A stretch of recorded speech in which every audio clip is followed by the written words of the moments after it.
Welcome to Theory and Practice, a podcast dedicated to decoding research in the field of speech-language pathology. We dive deep into the latest evidence-based practices, demystify complex studies, and provide practical insights in your everyday therapy sessions. Hi, my name's Sarah, a school-based SLP with a passion for intervention strategies, and... I am John. I'm a doctoral student specializing in AAC and implementation science. Join us as we unpack evidence-based practices and empower you to provide the highest quality care for your clients. As a disclaimer, this is just our personal opinions and thoughts. It is not meant to misinform or claim the intentions of the literature or publication. We also encourage you to read and interpret the findings independently.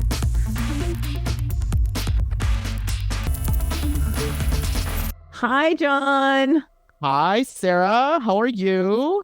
Hanging in there. I mean, I just got back from Korea. Oh, yeah, that's right. You did go to Korea. And it was like, we did the AAC conference out there. Really interesting. But really notable about that Korea trip was how seriously I got into skincare. No joke. Like, I feel like Olive Young needs to pay me for how much I am.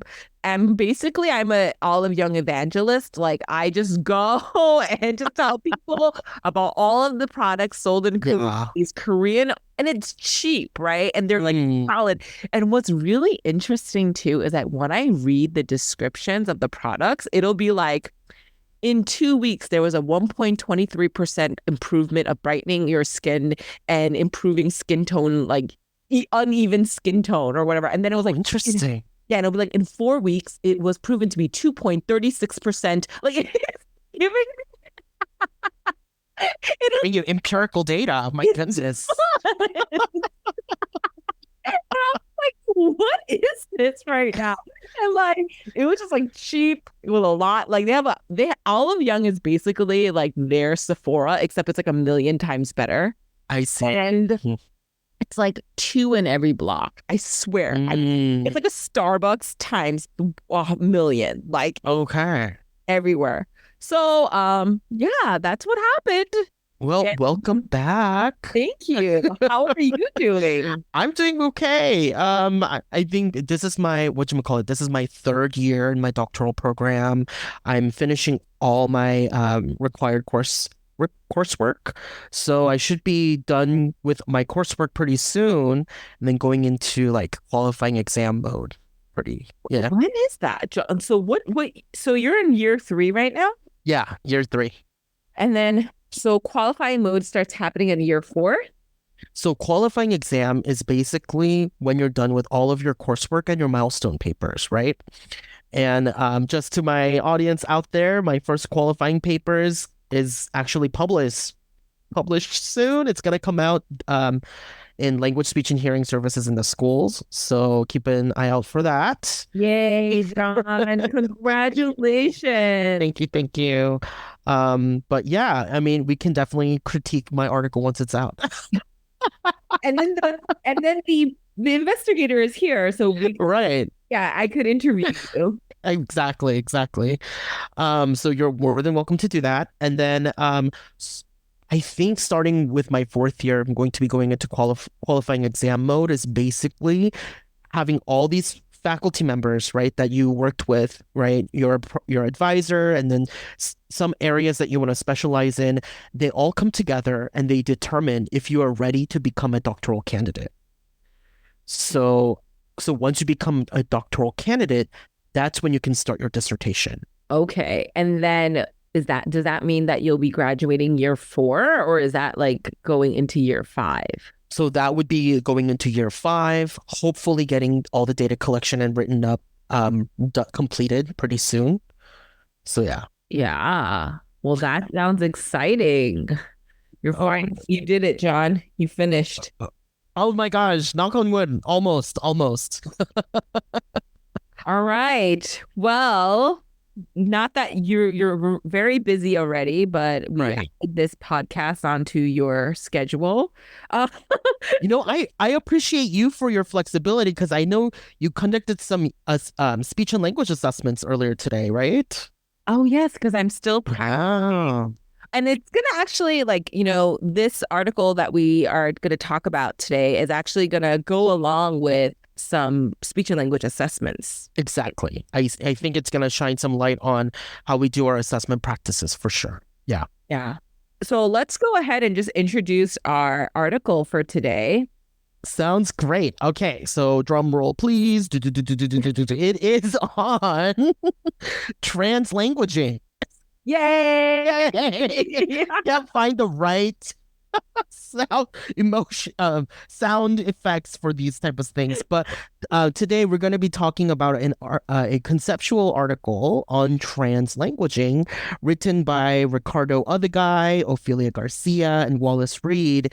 And I just want to let all my listeners know that this is not an ASHA article, so we're delving into applied linguistics. It's called the Applied Linguistics Review, published in 2015. The title is Clarifying Translanguaging and Deconstructing Named Languages, a Perspective from Linguistics. So it's going to be a very interesting topic as to what linguists are thinking about translanguaging here. Oh, that's a very, you know what, John? Even though I read this article, I like completely missed the part that it was from a linguistic perspective. And then now that you say that, it kind of brings more clarity, actually, now, right? I'm like, what's going on here? No, because so it's interesting because in our last few episodes, outside of the very Right. first one, we've been actually going outside of ASHA research, and even Yes. outside of like speech and language discipline, right? Like if we think, Yes. so like discrit was disability studies, neurodiversity was also a disability studies. Is that correct? So neurodiversity, I think neurodiversity was stemming from the ASHA perspective article. However, it was a leeway into other disciplines. Yeah. I think we did. No, we did Subini. Subini was discrit. Oh, what Subini did? Yeah. I don't even know my own episode. No, you're all good. You're all good. No. Subini and others were from disability studies. We're looking at applied linguistics for this episode. Neurodiversity was an ASHA perspectives article. However, their other sources of information or sources were from disability studies, and we also talked about rhetoric, so it was all over the place for that one. And then we have our evidence-based practice episode, which is coming straightly from our ASHA journals. Yeah. So, and I think it's really important that what we talk about is always kind of like interdisciplinary, because it gives a more well-rounded view of like what's happening, not just in this world of SLPs, because it can be very echo chambery, right? It's a little bit like not necessarily new information, but it's not bad information either, which I do want to credit. I also do see the value of the echo chamber because it moves the field forward as to like, hey, have you thought about this approach? Have you thought about this perspective, right? So certain, echo chambery terms such as neurodiversity has been opening a lot of clinicians' eyes as to like what should our practice look like. And I think the conversation is just starting. I haven't seen anything for discrit yet, but I'm sure our episode will start some echo chambery effect about discrit at a bigger stance. And I know translanguaging has been one of our hot topics in the field as well. So I think it's great to know. But I think what's also really important, I mean, another thing I'm thinking about is really just how the different perspectives from different disciplines and how they view neurodiversity and like through a disability studies lens is very uniquely different than even the way that it might be presented within SLP, like ASH. Correct. You know what I mean? Yeah. Yes. So I feel like there's so much value in that. And sometimes even in the SLP like context, I mean, the research paper, they do citations of like where they found their information. Yeah. But unless you go into those given citations, I feel like it doesn't do its full justice.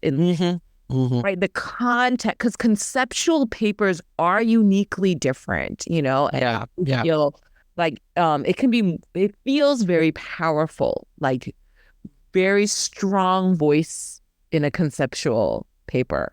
Do you feel that way? Like it's a strong. Absolutely, absolutely. And I think this is where like the theoretical component comes from the conceptual paper. And then it's not only that, we also hear the author's voices on like where they stand in their Yes. issues, right? Yeah. Yeah. And I love that about like because ever since you introduced me to so many to so many research papers, right? And ever since I started reading some more of these conceptual papers, I Mhm. just actually just value it more in the sense where like it just feels more authentic in some ways. Like It's different. It's so different. Yeah. Hmm. the I feel like empirical data, though it has its place, right? Like can feel a little, dry. I don't know if that's the correct word, if it's dry, but it just tells me findings, right? Like, and I'm like, okay, cool. But the conceptual framework, like listening to people's thoughts, like, Yeah. oh, Yeah. it's powerful, Yeah. I mean, I would like to say like, when SLPs say, oh, thought bubble, speech bubble, like we're really looking into their thought bubble Mm-hmm. when we're thinking about conceptual papers. So yeah, I think it's a good way to look at things differently, right? And I think this article right here, translanguaging, I think we're looking at things very differently. And I think it's gonna make a lot of SLPs uncomfortable. I'm just gonna rip the band-aid and tell you, I'm just gonna I feel like we're just making SLPs a little bit uncomfortable in terms of what they're talking about in the article here. Yes. So So yeah. let's dive in. Let's dive in and let's check it out. So, starting with the abstract, right? A lot of people think that translanguaging is like synonymous to code switching, right?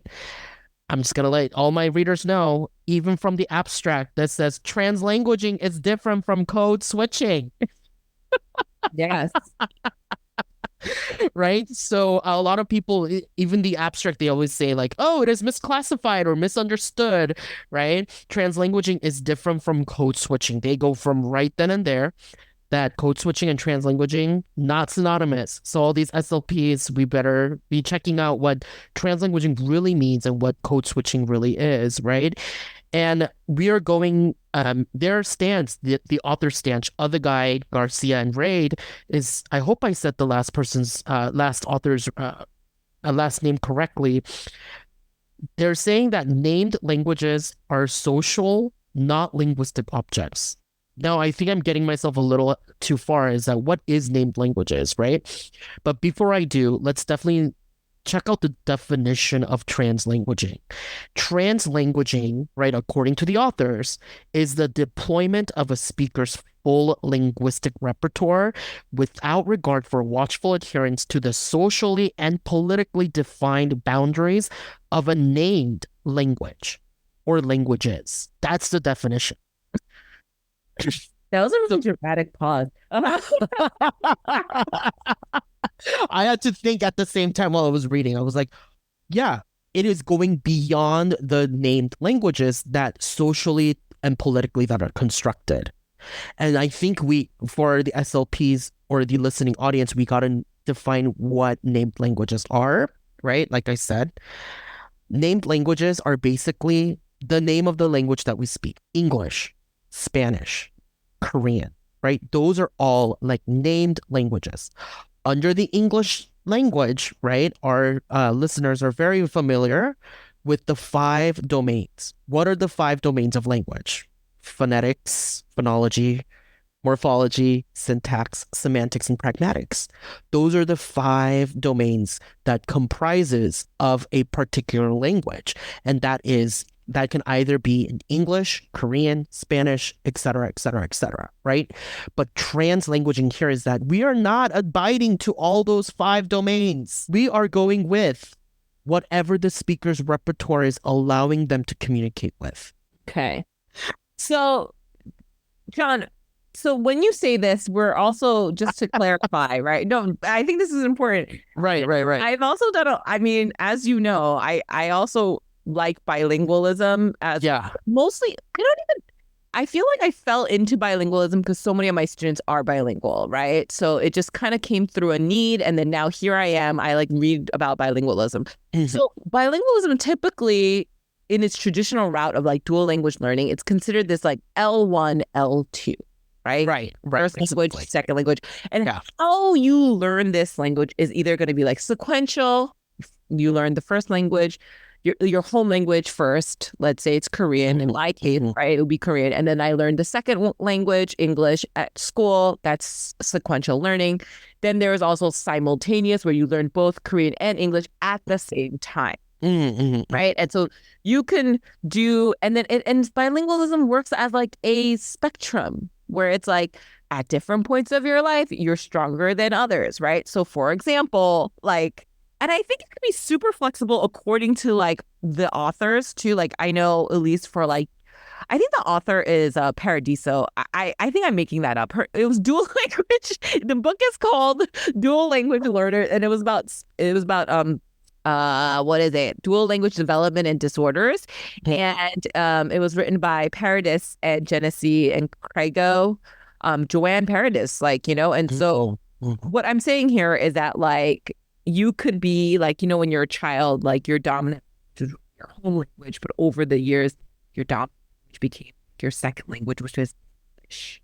Right. So language attrition, language loss. Yes, Yeah. right. But it's like a spectrum where like because like for example, I went back to Korea this last 2 weeks, and like let me tell you, I did not hear so much Korean in my life. Like so much Korean, so much talking in Korean, so much thinking. Yeah. Right. And I felt like my spectrum was improving. Do you So it depends on like which language you're exposed to. It swings the other way. Yes. And then also like why does language loss happen, for example, right? So this is based on the book, right? Called Dual Language Development and Disorders.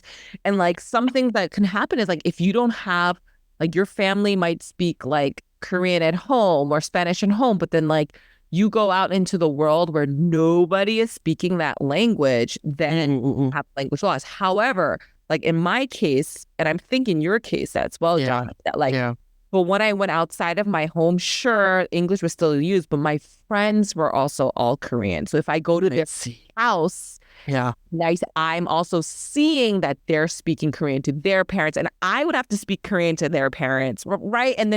And so like it's going to continue to foster your culture as well as your language, right? But I would have lost the language much more if I didn't have that, right? And also like a community, right? So now I go to Korean church on Sundays, right? That's all in Korean. Or like now I have Korean school on Sundays where I have to learn Korean too. So all of these different layers. So that was the initial ideas of bilingualism. I think that is a classic traditional view of bilingualism. Right. But what we're saying now for translanguaging is there is no L1, L2. There is no L1 and L2. And we're just going to use the full linguistic repertoire that you have, right? And I think the argument behind, if those of who are following along, I'm always going back to the text. Okay. Those of you who are following along on page 282 on the very bottom, right? They say that translanguaging works against the efforts of minoritized communities to protect and revitalize their languages and linguistic practices. On the contrary, translanguaging, as we understand it, helps to disrupt the socially constructed language hierarchies that are responsible for the suppression of the languages of many minoritized people. So why are we doing translanguaging? We're going to disrupt this linguistic social hierarchy, right? So the idea of you're in America now, you're going to be learning to speak English. We don't use Spanish in here, or we don't do Korean in here, right? Translanguaging is disrupting that hierarchy right there. John, I feel like we have to also, before we go there, can you also unpack the idea of code switching? So code switching... Original definition, traditional definitions. So code switching is basically how the ability to like switch from one language to another. to appropriately in a socially appropriate context, right? So for example, like if I'm at home and I'm expected to speak Korean in the home, I would speak Korean, right? But then the moment I step my foot in school or the moment I step foot in class, I have to like switch over to English. So I think there was this idea of this binary ability to switch back and forth between your home language and your and English language, right? Yeah. And I would say there was also this idea of a binary language system that you're switching between, right? Right. One is Korean, one system, and then the second system is English. And at any given time, you just kind of switch over to the other, right? But Right. translanguaging is different because it is a single repertoire, meaning that, right? We're using all of the repertoire. There's no such thing as English or Korean now. We're using all of it together, everything, right? Now, a lot of SLPs will have a hard time understanding this concept. I feel like. Well, because they sound very like it does. Okay, so the reason, okay, as personally for myself, I like need to work on thinking before I talk during this podcast because Yes. there are just way too much things I want to say, and then it ends up not even coming out normal, and then I have to edit. It's just like a whole thing. Okay, so let me work on that. But Okay. like, what I'm trying to say is like the reason why I think that it will be a difficult concept to understand is whether or not it's not a binary system or a unitary system, right? It does that even really matter? Do you get what I'm saying? Because at the end of the day, what we're trying to say and address is by supporting both languages, it is helpful for your critical thinking, creative thinking, reading comprehension, writing ability. Like children there is a lot of evidence that students grow if you continue to support their dual language. Yes. So Yes. whether you want to call it code switching or you want to say translanguaging, it's to me sounds very much more like, was it the chicken before the egg or was it egg before the chicken? What's that idiom? I don't even know. You need the chicken to make the egg, right? But the egg there to make the chicken. Yeah. I definitely understand that dilemma. It's like you're trying to figure out like the way that your brain is processing, but like I feel like at the outcome we're all saying the same thing. So even the traditional model and even the translanguaging model is like we're seeing that dual language is a positive thing. Like we support it. Yeah, exactly. So I think we have to understand that I think we're looking at the same phenomena in a different angle, right? So code switching is basically the ability to switch from one language to the other. Translanguaging is saying, let's use all of your linguistic, repertoire. Isn't that the same thing as using both Korean and English or Spanish and English or your home language and English language all together at the same time?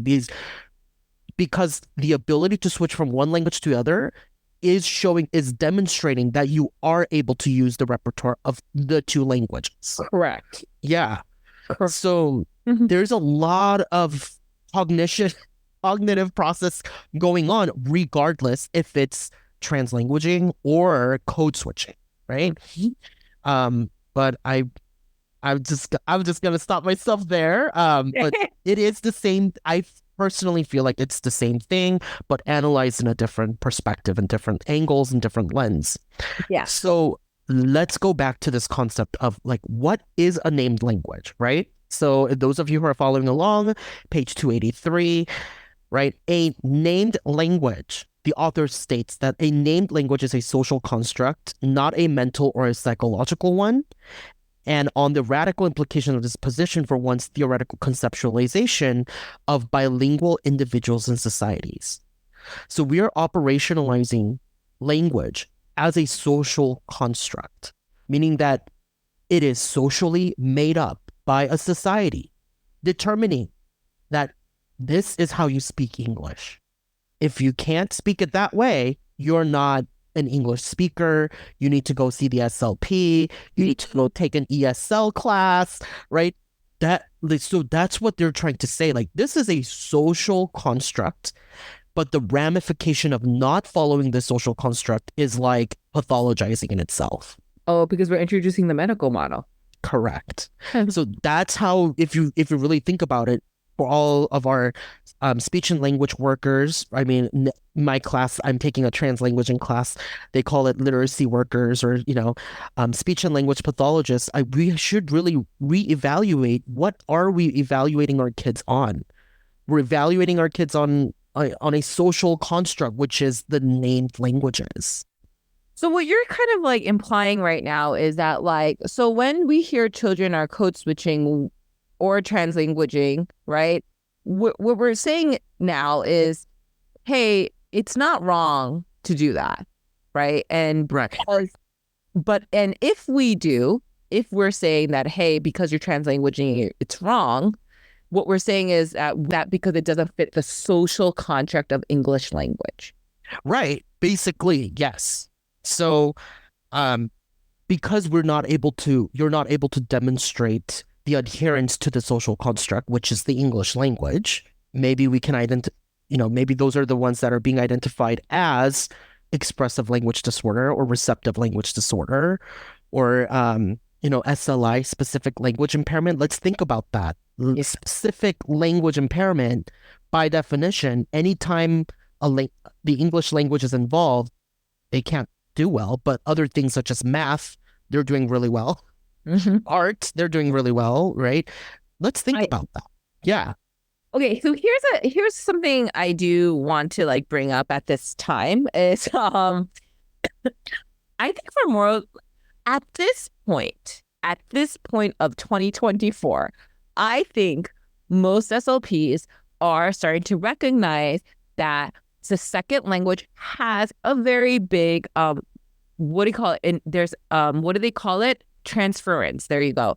Then there's transference, right? So if we're looking at the traditional model, excuse me, I still understand the traditional model very, so let's just go with that for a second, right? Right. The transference is the idea that the first language is impacting the way that you're speaking in your second language. So that can include correct. Right? The syntax, right? That also includes morphology. I think you and I had this conversation before too, how actually like my first language was Korean, but actually at this point, like it's gone, right? And then, but I still have enough Korean where I actually end up translating things from English to Korean versus Korean to English. English, yeah. Right? Yeah. Remember I told you about that? And I say things kind of weird because like instead of saying like I'm going there, like in Korean, you're really supposed to say I'm coming, right? Yeah. But I don't say it like I'm coming because that sounds weird in English. When correct in Korean, no, right? Right. And so that's a kind of an idea of transference, right? But so what we see in a lot of our students who are bilingual, like you're going to see some levels of transference, like their first language syntax or vocabulary, or even the semantics sometimes can look like more like their first language. Like direct translation, word by word, syntactically, right? or it's like just just one time, like is like, dude, I still have I'm like is was like it's like like stuff like that, right? And it's not necessarily a language disorder, right? And so it's not. And I think for most SLPs, we are now at a place in 2024 where we're like, yeah, we can recognize that. In some ways that we have been combating it in assessment, and like we were just talking, like I had just completed an assessment, right? And we do a language sample, and we're all about dynamic assessment. And as I take that language assessment, I am putting that into consideration. So even the sounds, like the artic sounds, but also semantics, the syntax, and including some vocabulary or things that they may have said, like, is this common for Latinx speakers, or you know what I mean, like speakers, Latinx communities, right? Like, so, and I also have to look at the community itself too, right? Where it's like, well, like, is this something that is very common? Is this phrase very common in the community that you're in, and stuff like that? And so I guess so, but I still feel like translanguaging is saying that's not enough. Yeah, you're absolutely right. Because Yeah, go ahead. The framework itself is saying that there is no such thing as like one language over the other. Like your language is your language. And just to go back to the literature too, right? Like Yeah. this conceptual research does state like the features, the semantic features and the syntactical differ- differences, they don't matter. Right. So let's go back to the literature and see what they say. I mean, going back to the named languages, right, on page 286, those of you who are following along, they're saying the point is simple. That's what the author said. The point is simple here is that a named national language is the same kind of thing as a named national cuisine. Right? A named language is defined by the social, political, or ethnic affiliation of its speakers. They're saying that these are just socially constructed by the social, political, ethnic affiliation, right?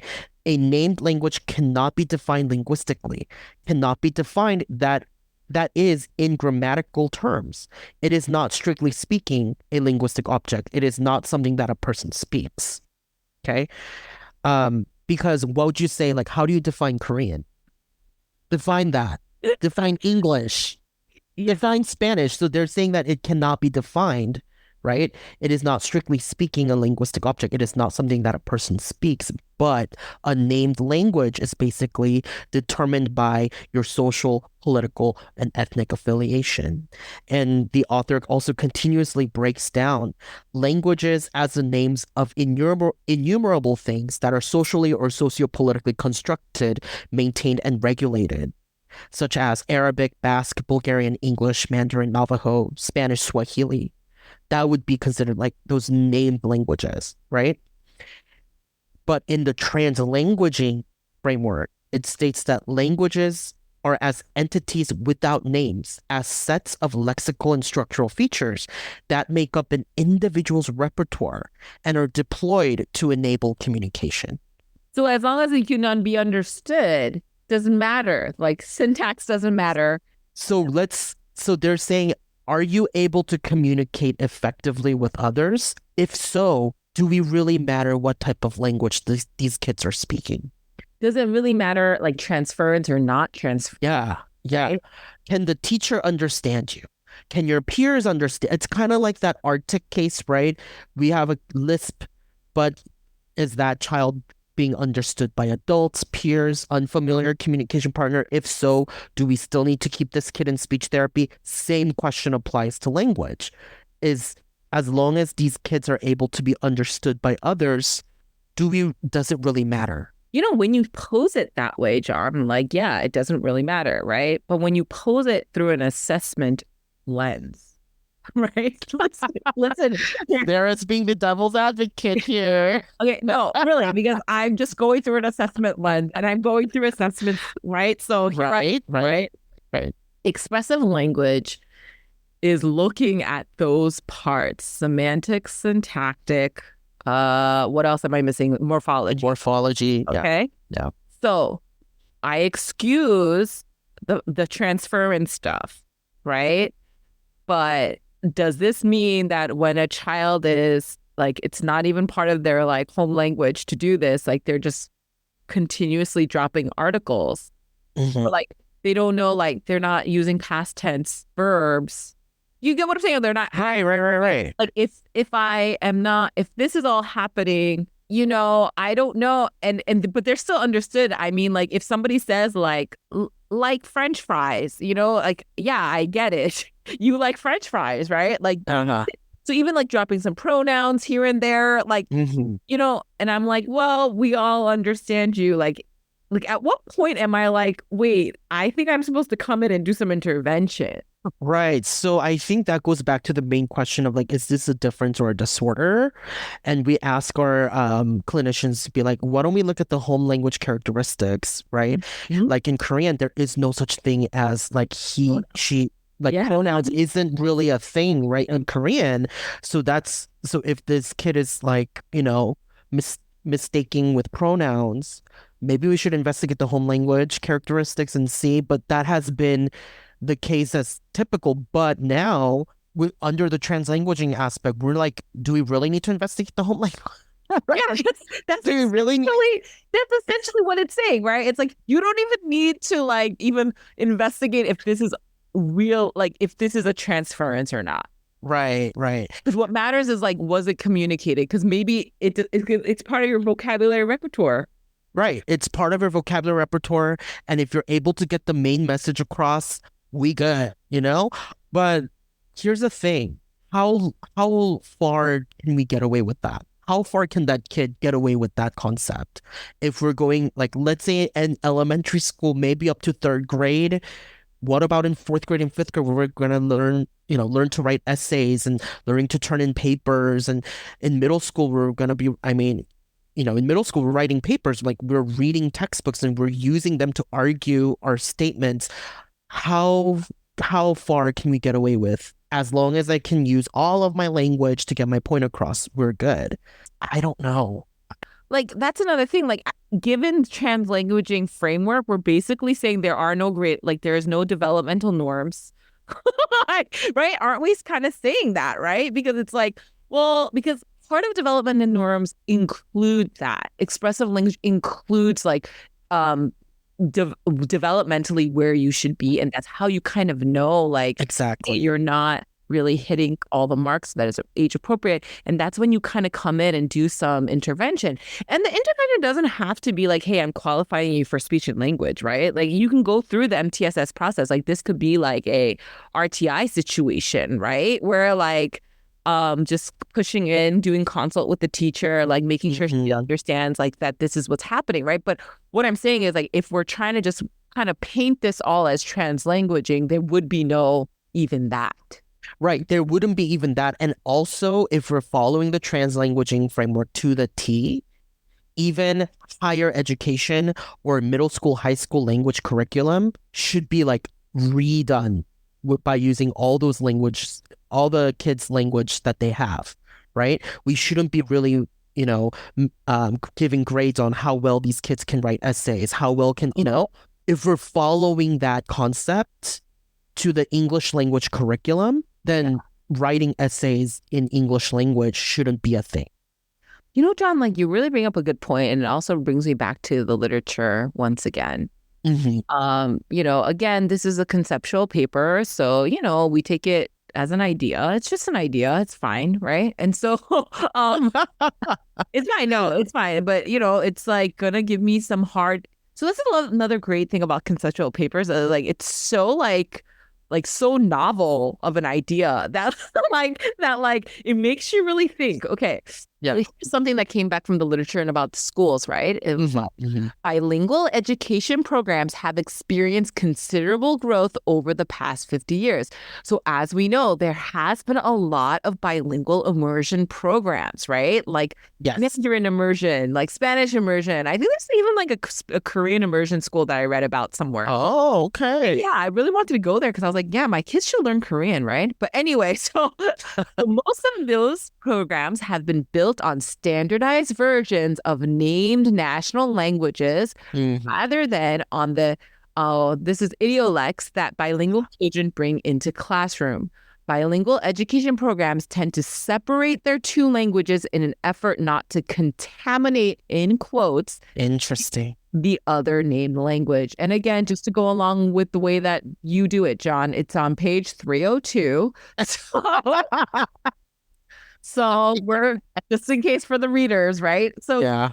So, and I think we do have to kind of explain what idiolects are. Like, Sarah, take it away. Yeah, I'm just gonna just do a brief definition. We don't have to go into deep because I don't feel like we have enough time. But no. Idiolects was kind of basically defined by the author as like a term to use where it's like things that you and your family or your community just uses. It doesn't have anything to do with your home language or your second language. It has nothing to do with that. It's just basic vocabulary that might be unique to your family, to your community. And a very good example of that could also be like, when I talk to my child, I might say like, oh, you got a boo-boo. But when I talk to like an adult, I might say something like, oh no, you got a cut. Right. That would be kind of like considered like an idiolect, the idiolect being like boo-boo, right? And so there are certain words that we all just use even as monolingual people and individuals. So, Yeah. so in this, the way that the authors are telling us here about bilingual education programs is that most of these programs have been built on standardized versions of named national languages rather than on the idiolects that bilingual children bring into classrooms. So just as a debrief of the way that immersion programs typically work is that like, let's just use Spanish English as an example because it's just the most common, right? And so kindergarten will be 90% Spanish, 10% in English. By the time they get to like second grade, it'll reduce to like 60-40. By the time they get to like fifth grade, it's like 90-10, 90 being English English and 10% Spanish. Yeah. So that it's flipped. Yeah. It flips, right? And then it's supposed to like kind of like the purpose was that it's supposed to be for children who are dominant in their home language. So in that example, Spanish, so that they would not be continuously misclassified as special education because they're actually more dominant in this other language, right? So it's supposed to kind of like get them some English instruction slowly, you know, and then by the time that they leave out, everything's gonna be balanced, right? And kind of see for a lot of the students is that like, you know, they don't really perform that well in these programs usually until like, but then there's all of a sudden there'll be like a huge upswing by like third, fourth grade, and then they're all evened out at the end, right? And so we are seeing tremendous success in these immersion programs, but based on the way that this author is saying is kind of like, yeah, well, why do you even have to do that, right? It's like everybody should just actually just have access to their language, period. Yes. And I like what the authors are saying here that like they tend to separate their two languages in an effort not to contaminate the other. Wow. Right? Interesting. Right? And it's kind of true, right? Because like literally those percentages are there. Like that's how they tell you this program is, right? And so I feel kind of like, you know, and having said that also, a lot of the times the immersion programs are not often like home language dominant students, right? It'll be like kids like mine who don't even know how to speak Spanish, and I put them into a Spanish immersion. And the reason why I might do that is because I want them to be able to learn Spanish. That happens, right? So having said that, like, you know, I feel like even their original model isn't fully clear too all the time, but the contaminating of the other named language, it is true. Like we do try to create this separation so that they can kind of like acclimate into English. Yeah. And based on the way that the authors are using translanguages, they would kind of feel like this is minoritizing. Isn't that what she says? Like, it's like you're minoritizing an already like marginalized community by Correct. And translanguaging is one way to where you're like you're going against that whole process, the systematic process of oppressing minoritized communities with language. Yeah, for sure. Would you feel like also like this is kind of part of universal design? I mean, it seems like all of our conversation is going back to like UDL, right? If we think about it, we were talking about UDL, neurodiversity, we're talking about UDL. And I think this is another form of UDL is like we are allowing them linguistic freedom. Yes. Right? Linguistic freedom to like engage with the content, to utilize, you know, how they're expressing about their ideas, right? And there are some words that are in Spanish or in Korean that cannot be translatable to English. Oh. So we're giving those linguistic freedom and that linguistic complexity to be engendered through using their other, you know, all of their forms of linguistic repertoires. You know, John, I love that you're saying that. Okay, so again, I have to say this, John. I know that it's a naysayer. I know, right? But it's not that I'm saying no. I actually find all of trans language to be beautiful. And I love the idea. I love the idea of universal design. But I question then, what the heck am I assessing? That is my question.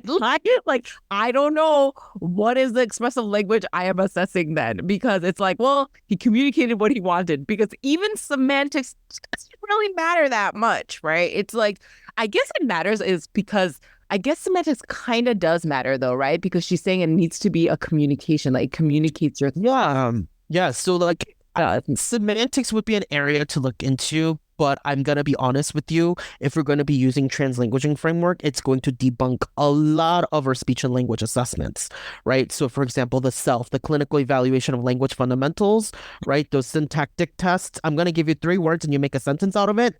That's not gonna work, right? Or which like point to whatever word, right? The vocabulary stuff. That's not gonna work, right? Or if we're thinking about the CASTLE, right, the comprehensive assessment of spoken language, all those subtests with all those, what's forgetting those all those easels, it's not gonna work, right? So what would that look like? Maybe dynamic assessment, language sample analysis, narrative retell, maybe. Dude, even no, but I even okay. So that's actually what um Catherine Crowley at Teachers College Mhm. it feels as well that like all of these standardized tests is testing for morphology, and we just don't really care about morphology altogether. Just get rid of it, right? That's Mhm. really this language sample that's really important. But I also do believe that even if you took a language sample, I don't know if translanguaging framework is going to give you that much information, right? I mean, About expressive language disorders. uh, oh, Do you see what I'm saying? Like, uh-huh. sure, I think receptively we're all good, right? But Yeah, because expressive language by nature is kind of looking at syntax and morphology. It is, like following directions. that's a receptive language test, right? Like, so we're all good, right? We're all good on the receptive end, right? But like Yeah. in terms of expressive language, like even if I took a language assessment and then the student said something like French fry, like cup, and then there's some Spanish words in there, whatever. Like we're talking like one to two. Let's say it's only one to two utterances, but it's like Uh-huh. does that even matter? Does MLU matter to them? Like, do you know what I'm saying? And like we're dropping all of these like pronouns, and it's Spanish language doesn't necessarily, it does have pronouns, and so Yeah. it's usually built into the verb, but regardless, right? Like, so I guess my question is that like, I don't want to be a naysayer, but I really do question like what we are assessing in terms of expressive language then. So I think you're hitting the nerve right there. I think that is an area where a lot of clinicians are being very like uncomfortable about. So now what is it if it doesn't count? What am I really assessing for? Right? And how do we check? How do we check if their expressive language is on par? How do we know that? No. And I think that is the frontier of our next I think that's the frontier of our field for our next generation of SLPs. Like, how do we figure that out, to right? figure it out, right? Yeah. Yeah. Like, how are we going to reconcile? And like, maybe it's to say like expressive language actually was never a thing. Like, do you know what I mean? Like, that could be a If you think about it, because we're operationalizing this under a named language, which is socially constructed. Yes. So it could be like, oh, actually, like, change my mind, SLP domains. Like, we're actually not even going to consider like expressive language as syntax and morphology. Maybe, right? I mean, one thing that I can definitely look into that we can definitely think about is like pragmatics, because depending on who your communication partner is, right, the ability to transition from one language to the other is based on who that communication partner is. Yes. Right. So like, let's say like Sarah, you and me were both Korean. I can say some Korean words and you get it. But then if I'm talking to my advisor, I would not be like sprinkling in Korean words here and there. Well, you should, I don't think your audience knows who your advisor is. So like, why wouldn't you not do that to your advisor? They are not Korean speakers. They are not Korean speakers. They're strictly from a European country. Like I would dare not do that, right? Yeah. So it really depends on like, are you socially aware who your communication partners are? Right? If so, how are you operationalizing your language, and can your communication partner understand you? I think those are the areas that we should be like shifting our assessment to. But I know a lot of our SLPs like to follow, follow what's out there, but I dare you to be creative on how you're assessing your kids and your John, clients. I would also argue a little bit about that point because just because then I think about like AAE, right? Right. Mm. And how like there was a time where we were like, yeah, you should just teach them how to code switch, right? But it was like, is that even like, do we have to? Do you know what I mean? Like, why can't the society just accept? See, I think that goes back to the socio and political issues right there, Yeah. right? And this semester I'm taking a course on translanguaging, and one of my classmates told everyone in class, like, I am the oppressor. I am a linguistic oppressor because I was an English language teacher. I am a linguistic oppressor. Oh, And I was like, what? You know, whenever I hear stuff like this, I don't feel anything but like, oh my God, don't make everything about you. Like, do you feel that? so I was like, huh, English like because we've been historically trained. SLPs have been historically trained that our profession is helping people communicate, Mm. right? Our profession, speech language pathologists, where communication is a basic given right, right? That we are making that happen. So we are considered as like glorified, we're giving them everyone deserves a voice, right? But in that class, I was like, oh my gosh, I think I am the oppressor too. You know what? That actually reminds me of an article written by Ellen McNamara from UIC, right? She wrote like, when you don't support bilingualism, you are doing forced monolingualism. That's yeah. right. If you think about it, right? Yeah. You're forcing monolingualism on. Yeah. So I'm like, oh, I'm the oppressor. So I think it really depends on like the idea of, are we really doing linguistic justice to everyone here? Um, I'm not saying that SLPs are oppressors. We are giving every kid's a voice, depending on every student's, right? AAC users, we're giving them a voice, right? People who stutter, people, who want their accent modification, if they wanted them, we are giving them get different modalities, right? We're giving them resources. But to think about bilingualism and marginalized communities in a bigger perspective, right? We should really think about, am I doing more harm than good? Yeah. Yeah. It also, I mean, like so many of our past episodes have been like kind of following this same theme of like, whose disability is this?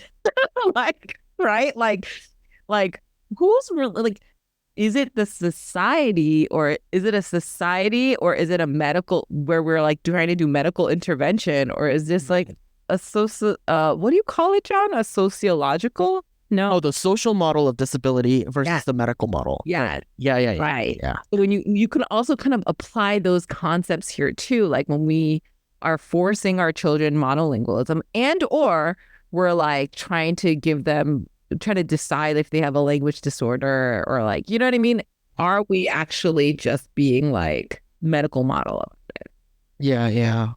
And I think this is a great time for SLPs to like reflect, like, how is this impacting, like, what am I really doing as what is my role here, right? And what can I do to bring linguistic justice to everyone, in my practice? Yeah. Mm-hmm. Those are some hard questions. And I don't think, yet again, we have no answers, but. And I think the beauty of the conceptual paper is that we bring ideas that we don't have answers to, or we ask questions that we don't have answers to. But I think we're moving towards getting the answer, right? Yeah. Like that is the next frontier. Like that's what you were saying. Like, like we're at this stage where we're identifying things that are like injustice, right? Mm-hmm.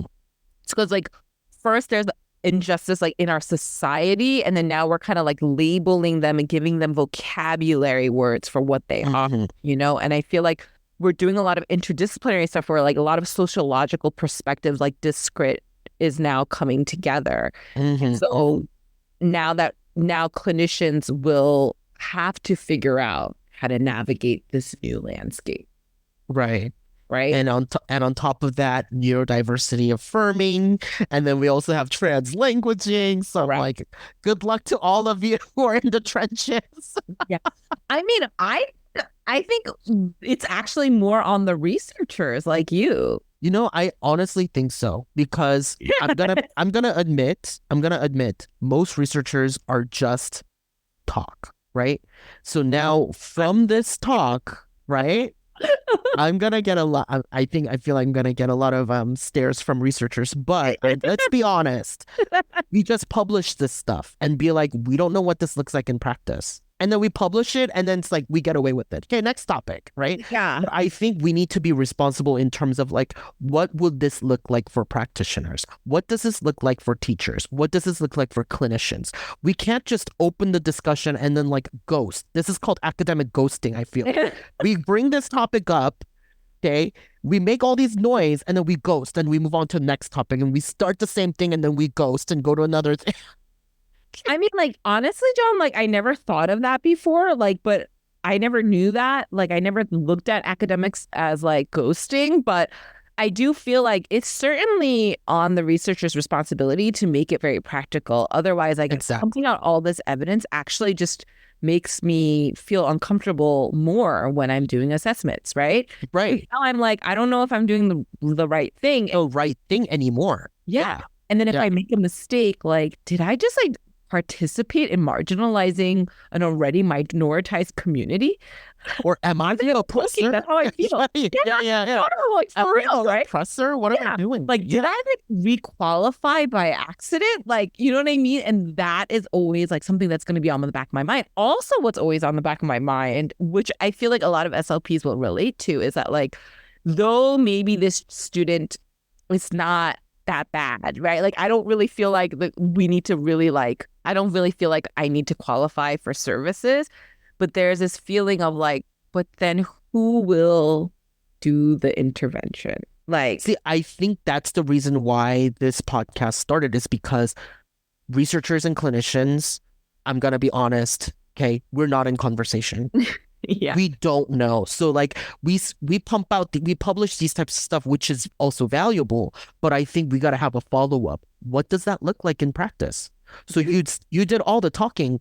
I need you to walk the walk too. What does that mean? Like, what does that look like? yeah. And I think that's where the researcher and the clinician are misaligned, or what you said, disjointed, like earlier in our conversation, right? This is where the disjoint is happening here. Yeah. And then when we have, students with, speech and language needs, what does that even look like then?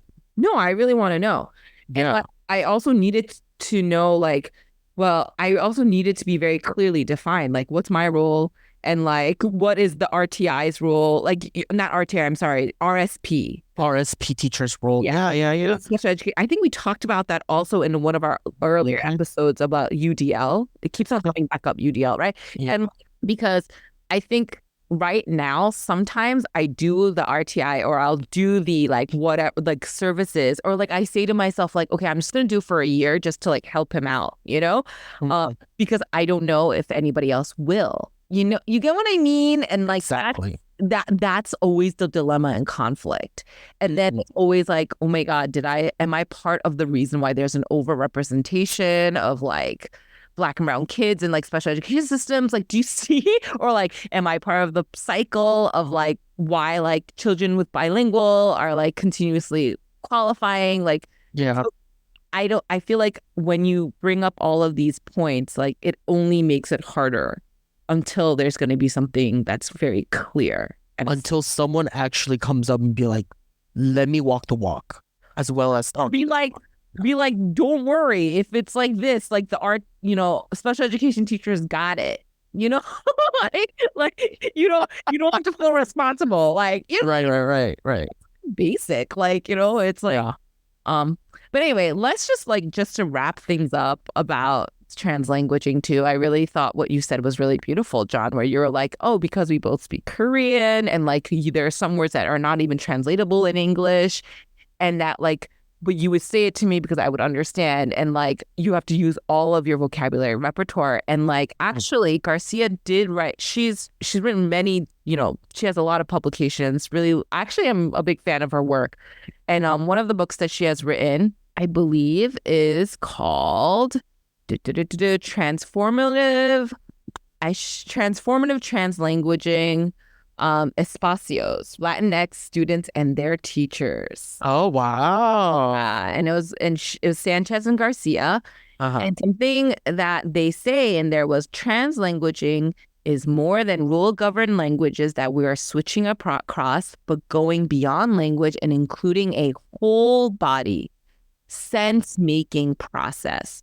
The whole body sense making. Yeah. The sights, the sounds, the features, the objects and instruments, and how these are deployed. Beautiful, right? Beautiful, right?